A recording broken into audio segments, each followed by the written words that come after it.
भारतीय शिक्षा बोर्ड का गठन भारत सरकार द्वारा किया गया है, जहां संचालन की जिम्मेदारी पतंजलि योगपीठ को दिया गया है। इस नए बोर्ड में भारतीय वैदिक शिक्षा के साथ साथ आधुनिक शिक्षा देकर सनातन व नूतन का संगम करके प्रत्येक विद्यार्थियों में भारत का भारतीयता की दिशा के साथ आत्मगौरव का भाव जगाकर पवित्र चरित्र और व्यक्तित्व युक्त नेतृत्व का निर्माण करना उद्देश्य है। इसी उद्देश्य को लेकर भारतीय शिक्षा बोर्ड का गठन हुआ है।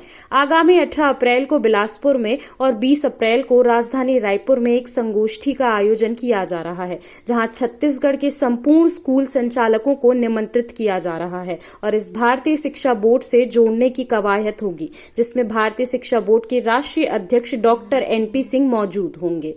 हम आज की स्थिति में भारतीय शिक्षा बोर्ड, जिसके भारत सरकार द्वारा गठित है और पतंजलि योगपीठ द्वारा संचालित स्कूल शिक्षा बोर्ड है, इस बोर्ड के बारे में हम आज जो प्रेस वार्ता किया जा रहे हैं कि इस बोर्ड की विशेषताएं हैं।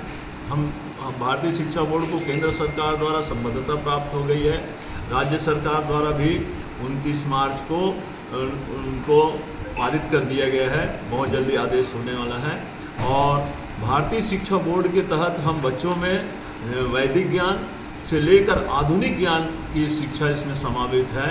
हम बच्चों को गीता, वेद, पुराण की ज्ञान भी पढ़ाएंगे, वैदिक गणित भी पढ़ाएंगे, साथ साथ आर्टिफिशियल इंटेलिजेंसी जो आज का सबसे बड़ा आधुनिक ज्ञान है, रोबोट साइंस, चंद्रमा के बारे में बच्चा जानेगा, डाटा एनालिसिस को जानेगा, कोडिंग डिकोडिंग को जानेगा, कंप्यूटर साइंस को।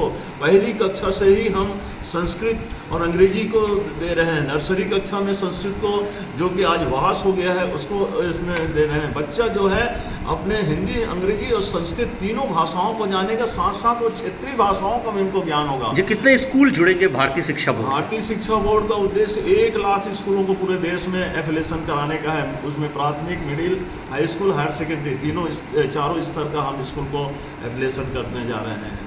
और छत्तीसगढ़ में भी बहुत जल्दी इस भारतीय शिक्षा बोर्ड का एफिलिएशन कहा जाए सैकड़ों के तादाद में हो रहा है।